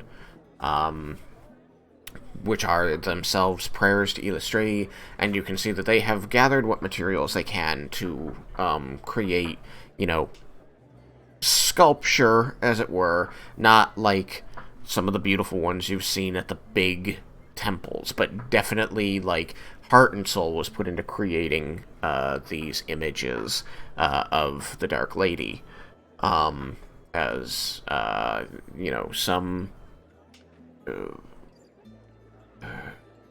visual apparition of here appears in a great many places around this temple. And as you head here, the drow that pass you on the way nod their heads and whisper to you, "Voice of change," in common. Do I best respond politely? You get to the temple, and the drow, step aside and hold the door so that you might enter and see the work that you helped them accomplish. You do see that there is a small, dark stone area. It seems like the area was designed not so much to shun the sun as to keep people comfortable. So there are windows, but they are able to be shuttered from the inside, so they can choose to let in sunlight or not.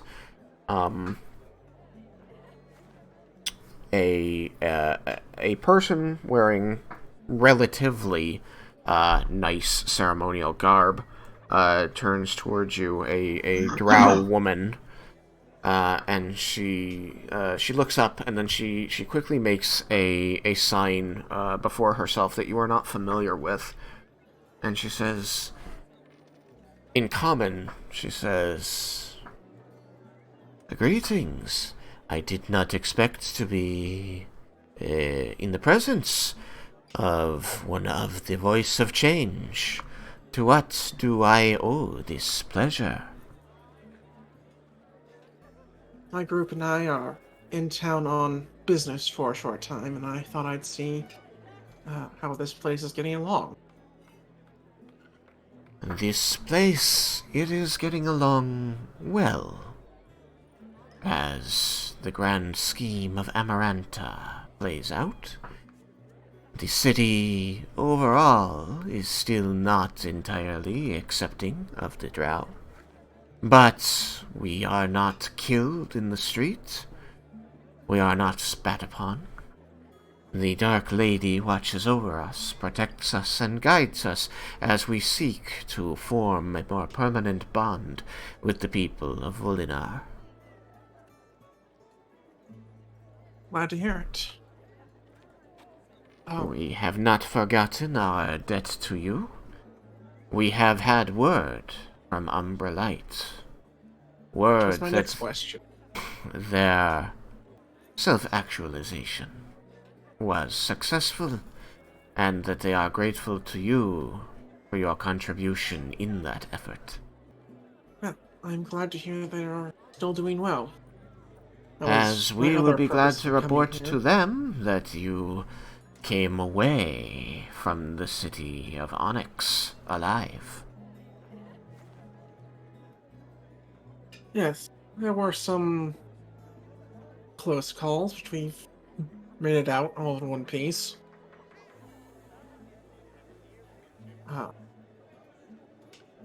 Should you or them need assistance, don't hesitate to contact me at the very least, if not the whole group.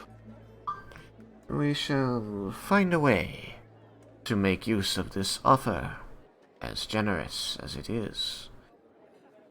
And as always, we remember the assistance of the Voice of Change. We have not forgotten the pain that was caused, but we know that we would not be where we are had you not been willing to listen. Hopefully, things will improve. At least things are heading the right direction. Things are as things always are in Amaranta. They change from day to day, but I imagine that as a member of the Voice of Change, this does not surprise you. It does not. We flow with this change. Golden One. We navigate it with the assistance of our Illustray, and We will find our way to the light. A way to form good alliance with these surface dwellers. Is there ill news that you bring that I should know of, or is all of this just to check in? Well, let me check the voice in the sky first. Is there anything that immediately pops in mind that might be of particular interest to them? Perhaps only the stuff that happened with Rowan?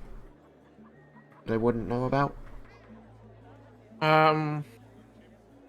They did serve under him for that time after he took out Seven, so they do know him specifically. Fair point. I would inform them of what I'm aware. She kind of looks a bit grimly after this story and says, well, I do not know well who he was before he became this mouthpiece of Luth. So I do not know if he deserves the fate he has been dealt. I only know that I do not envy him. Fair enough. I was mostly here just to check in, make sure that you, the temple here was aware of Umberlight's exodus from Walth. Yes, communication has been opened and is much simpler now that they do not have to hide from the Spider Queen. Though they fight her openly more, and the world is, of course, ever dangerous, it is a step, as you said, in the right direction. She's going to stride across the room to stand before you, and she's going to bend low and extend a hand in an approximation of the way several human cultures do, and say, if you need to call upon me, you may use the name Lyrian. Assuming the hand being held out for a handshake, I will shake it and say, I will make sure to remember that name. She nods, blinking her large red eyes at you before straightening up. And you, Golden One, must be the one who uses the name Cyrus. Yes. We have been told, those of us that did not meet you directly, and described you, but it is good to be able to use your name to your face. Thank you for visiting the Temple of Illustray, and thank you further for giving it to us, helping to build it, for, do not mistake me, we would have built one. This was no gift. It was hard-earned and long overdue. I am glad to hear that you appreciate that, for I feel very similarly. But things take time. Change is slow and non-linear. My work may not be the prettiest. Should this place an expansion in the future, do let me. We will work with the government here. Claire has been very open to our suggestions, which is very refreshing. Glad to hear that as well. Thank you. Truly and deeply. Voice of Change. Please give my regards to your friends. I will. I cannot My best. speak for all of them, but it is my belief that you have made strong allies in the Drow. I am glad to hear that. I'd best let you get back to your duties. She smiles and nods. We appreciate your visit, Voice of Change. A nod and If there's something resembling a collection plate, put something in it. There is not, but it would not be inappropriate to leave coins on the nearest bench. Alright, then I need to double check my sheet and see what I leave. Okay. I am poor. Let me grab... Just plop down a platinum ingot. You know, if I had one, I'd consider it, but I have a gold and 5 silver. Wow. Sounds like some good money right there. So I put down a gold and 5 silver. Nice. Just like sprinkle some residual. As I'm leaving, I swore I had more. Shame. She pretends not to notice what you've done as she continues her work and you leave. You spend a little bit of time perhaps wandering, but around an hour you head back toward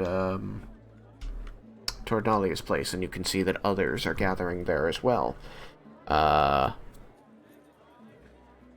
Vendar and Lynn make their way over here, coming from the northwest.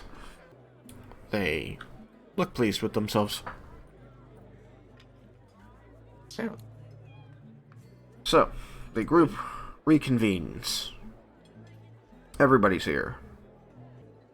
Jebel, you've had an hour studying. Lair, Ash is all synced up. And the room, I assume you want to keep it there, so they would just close it back up? Yeah. Yep. You've caught up with your friend Marn there. I mean, he thinks you're friends. The Dragonborn returns, smelling of meat. Like, strongly of meat. Leah comes back. And, Cyrus has been waiting here, probably. He was probably the first one back. My trip was not long, but felt important. No, it was important. And I figure you wandered and did other things, but just because everybody else was, like, actively busy, you probably, like, came back a little early thinking, alright, I'll be on time. Yeah, for once. I disappear enough as it is. Indeed. Alright, so, you reconvene. You guys are, we'll say that they're all kind of converging on Cyrus around the same time. And immediately you do smell the meat that the Dragonborn are packing, so who wants to begin? I think that we should probably discuss the message that we wish to send to our hopefully associate. I like this. I like the tact in not saying the name. To our overlord to be, yeah. Let's start with Vendar, since he's been out, and I've had my text conversation with him, so he hasn't been doing nothing, but I think he deserves a chance to speak. Okay, yes. So it's, Lynn has brought to my attention that there's been some nefarious things going on in the town. Several people have disappeared, including 2 drow. And we have reason to believe that it's not simply them wandering away or disappearing, that there's something worse going on. You know, we brought them here and we ensured, and we told them we'd make this a safe place. I think we owe it to them to investigate this, at least a little bit, in the short time we're here.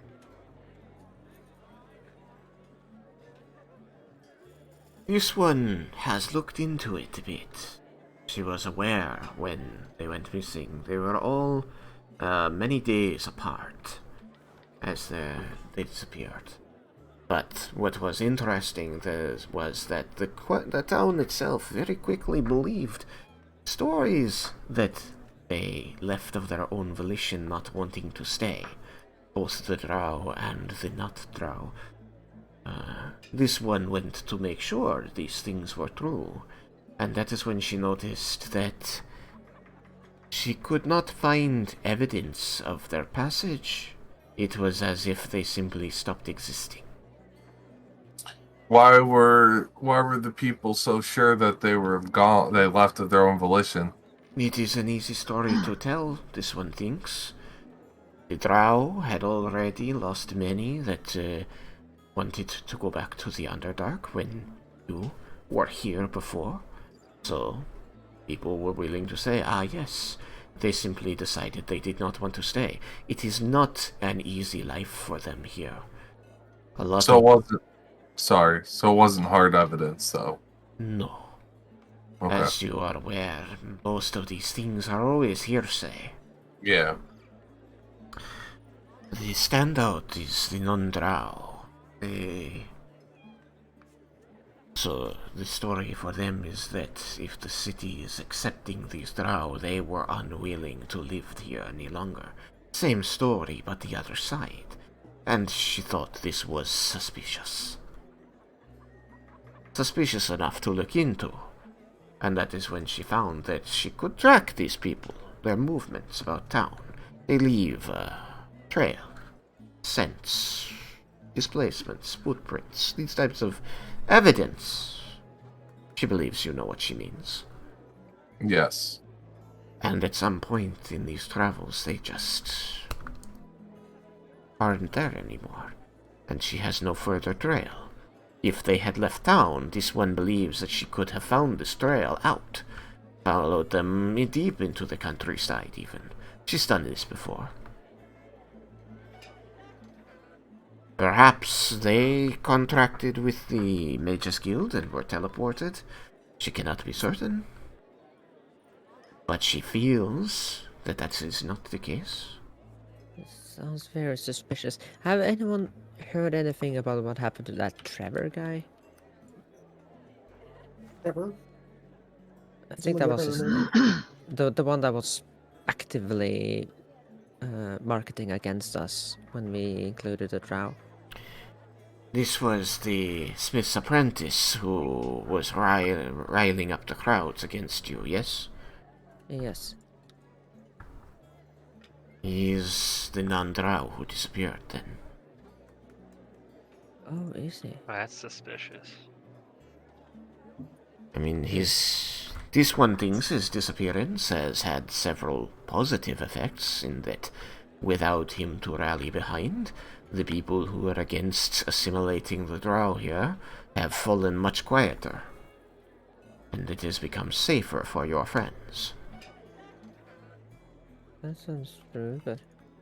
But it leaves a foul taste in this one's mouth, because she does not know where he went or why he would leave precisely. It does not make complete sense to her. This one makes a life of understanding people and how they move and where they put their valuables. People don't simply walk away from a thing they have put so much effort and heart into. Are there any... are there any similarities to the people that have disappeared besides being drow? Vendar already asked me these questions. To him, I say the same to you. They all inhabited this city, and their disappearance can all be explained with not wanting to be here anymore. And it is an explanation that is easily accepted by people. Beyond this, they do not have a lot in common. The two drow served in close proximity to Claire, helping mostly in the palace there.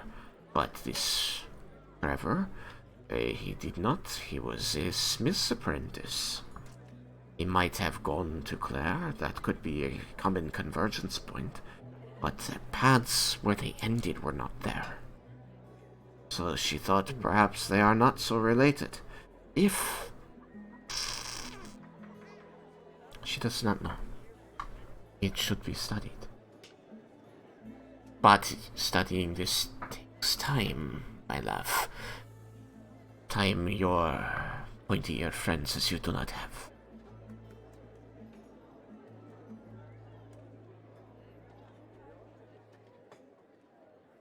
feels wrong to just not do anything. It is unfortunate, but it is a city. I only bring them to your attention because this one could not explain them, but other people have gone or died since your time here. These things happen. Tramplings and muggings and murder. She only brings this to your attention because it is mysterious. She wants your help with this. This one would love an excuse for you to have to stay around longer. But he understands that the elf is right, and you have a dragon that needs slaying.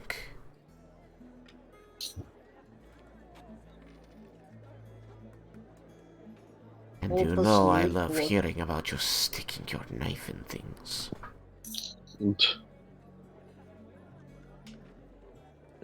Leah blush and cover her face.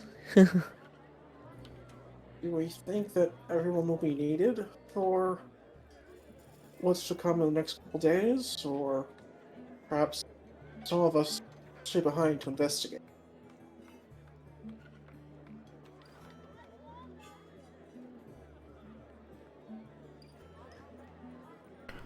She's going to suddenly, plop down, legs crossed on the ground, hands in her lap, and say, "This one has given you her information. You must now make your decision. She will not influence you." After a pause, she proceeds further. She will not influence you further.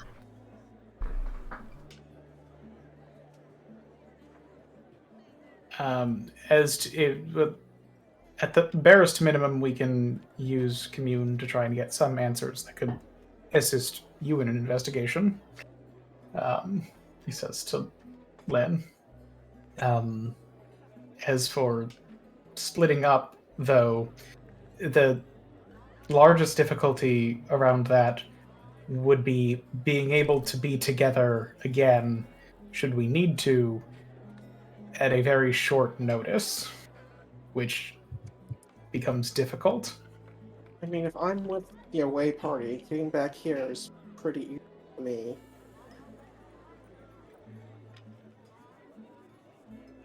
Along with whoever's with me.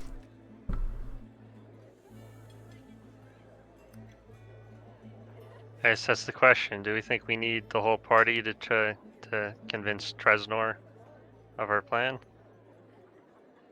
Some people could go to the swamp and do that while the others investigated.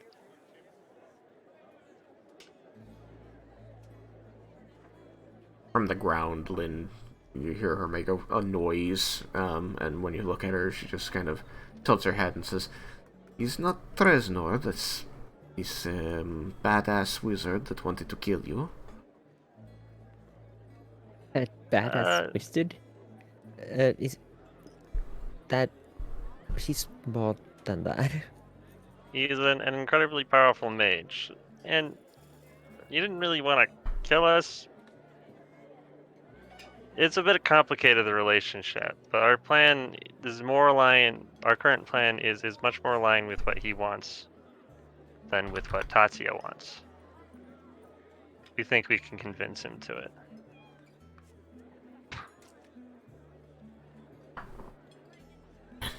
This one wishes you luck with that. It sounded dangerous when you told her before. Yeah, but no matter what, we're going to have to deal with him again, because he's got the white scale, so we need to talk to him. I mean, you have to get through him or work with him, regardless of plan.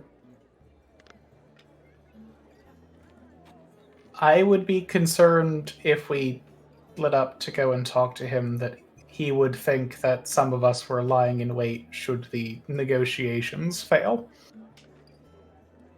Good point.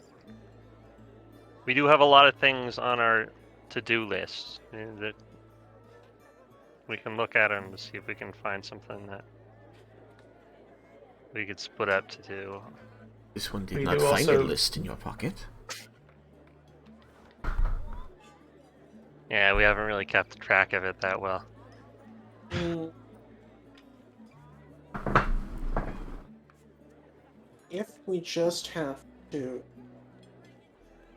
have everyone there so it's a bit less suspicious. Now, this could be a terrible idea. Could send a copy of myself in my place. I think that would be more suspicious.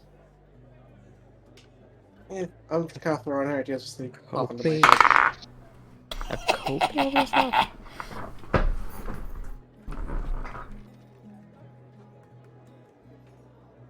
There is a spell that one can use to create a magical duplicate of oneself, or well, of someone. Doesn't have to be oneself. Like mirror image? No, mirror image is an illusion. This makes an actual construct. I'm confused. Like, what does it like? Is it really two of you? Like, you're making a twin? Like, do you command it like a puppet? Or?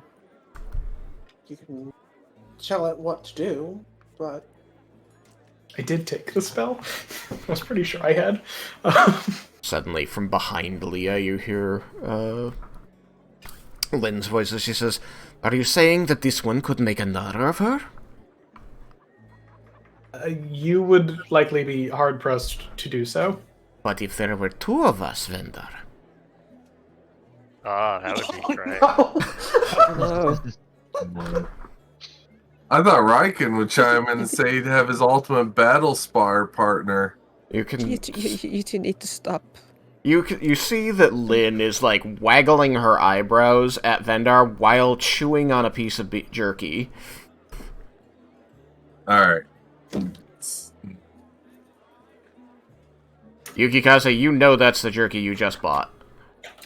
Son of a bitch. She rolled a nat 20 to steal it from you. Good for her. Wait, I gotta roll to see if I realize this though, right? Because I mean, you could. I'm telling you that your character realizes that she wasn't holding jerky when she came over. Now she's next to you, which you didn't really notice her do, and she's got jerky that smells like the jerky you just bought. But Yukikaze, somewhere out there is my true sparring partner. He killed that lightning lizard that I have now. wait. What? no, you guys will love that story if he tells you it. It was lightning lizard that you killed. What? Lynn, I don't Lynn remember heard the whole killing a story. lightning She's still lizard. munching on this, just like casually chewing. She heard the whole story from Vendar. You killed lizard, like big flashy show. I did? When did I do that? That was a few weeks ago, but then you went and sold it to a fae. I'll say. And this is why we don't talk to the Fae. What? He said it was a few weeks ago, too. It's alright, you'll forget about this again in a minute. Lynn, how's It's that all jerky? right. This one likes our new friends. They're called Crazy. Lynn, how's that jerky? Oh, it's very good. She's glad she bought it. Okay. She's glad she bought it. It's very rare. This vendor doesn't always come in. She always looks for his stall. It's just a stall about, pocket size. She's somewhere not in that like general area. I hate she's gesturing to the saying word. it that way. I'm also gonna scoot away a little bit from her and make sure that she didn't take all of it because I'd like some of it at least. She didn't take all of it. She just took one chunk. Okay. As long as she didn't take all of it, I'm okay. Because then I'd be very sad. You see, I would actually visibly be sad. And then I look at Vendar. You count him. You're just missing one chunk. Okay.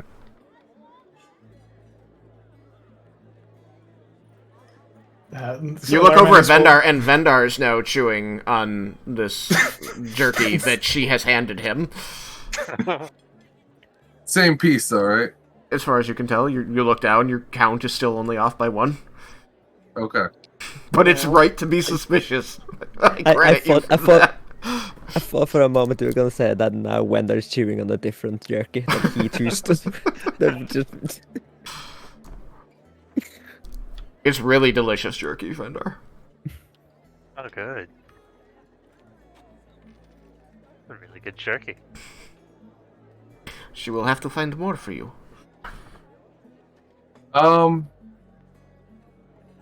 People can't steal stuff out of I forget. Well, my bag of holding, I think, is still locked. I'm gonna make sure it's put away. It's put away now.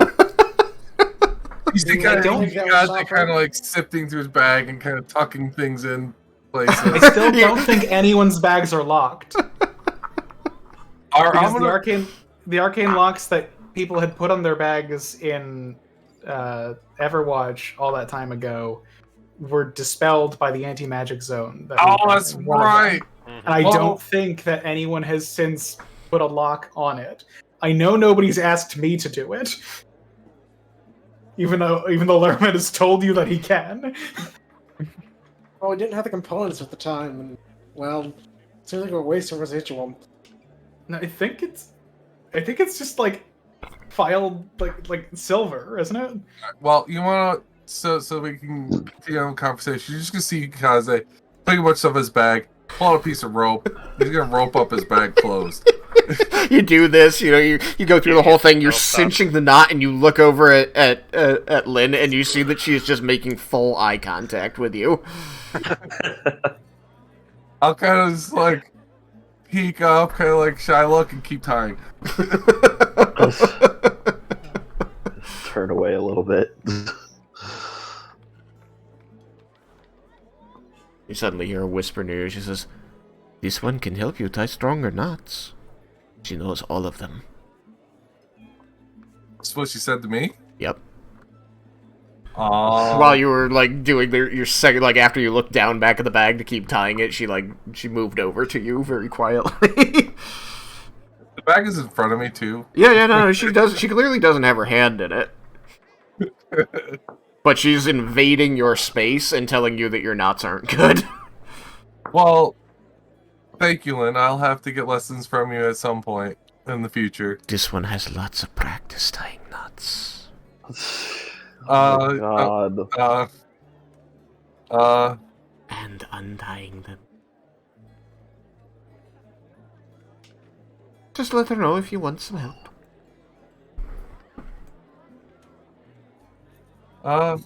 Okay. Well, thank you. But I'm good right now. Thanks.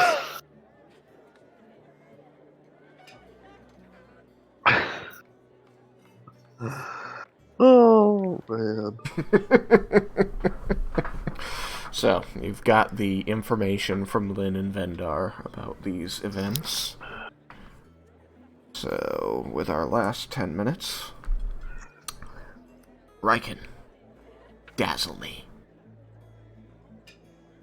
I have to... What am I dazzling? You're not gonna dazzle me? Sad. I mean, I don't know how much this is gonna dazzle. It's gonna dazzle me. Just whatever you want to do.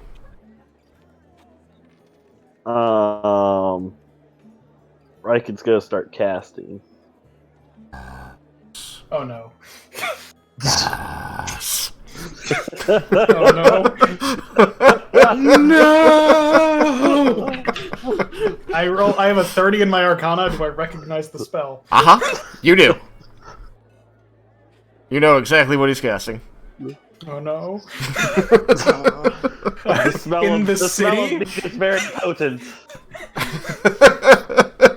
You suddenly realize why he smells so strongly of meat. Oh, you're doing it? It's been so long.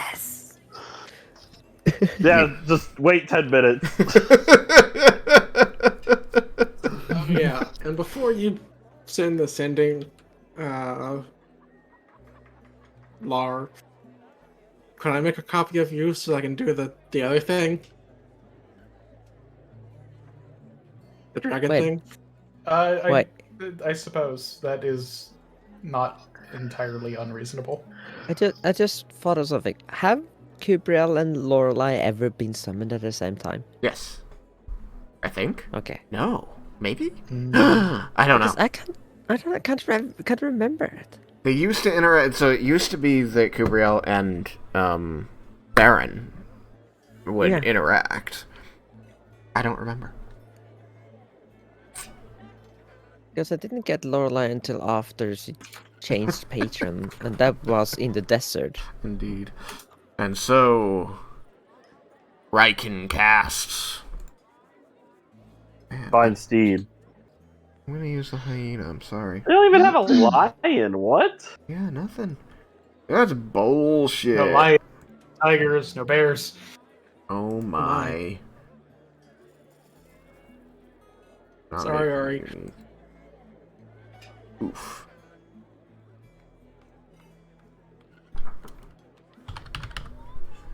And you can feel the magic building as he casts his spell until he presses his hands to the ground and a ring of golden light expands around him and then fills with a shape beyond recognition as this light coalesces and morphs down into a blob that slowly gains detail. And then, as though stepping from behind a curtain, the creature steps out of the light, becoming solid, corporeal.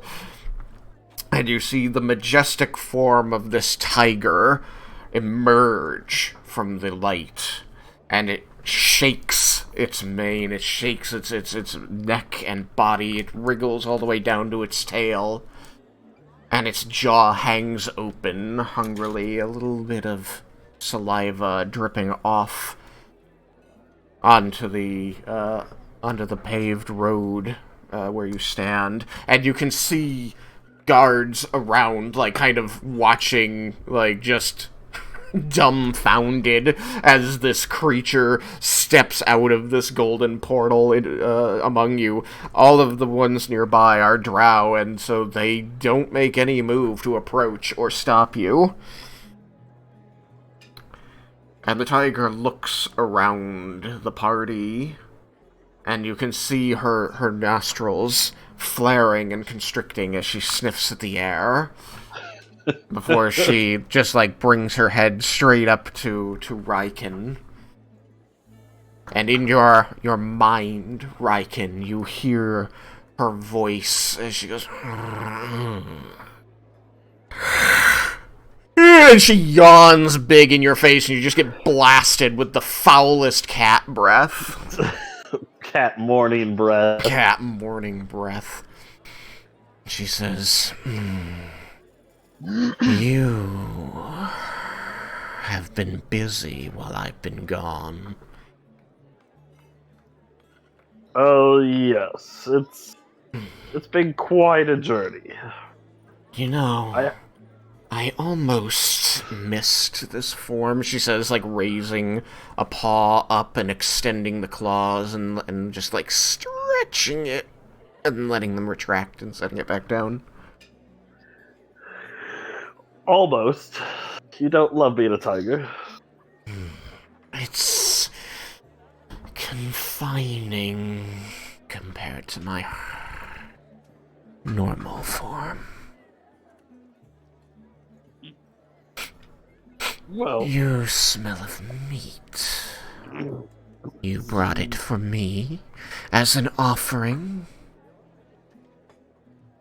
I figured it's been a while that you deserve to have a little treat. She, like, circles around you, like, leaning her body into you, like, rubbing her scent off on your armor.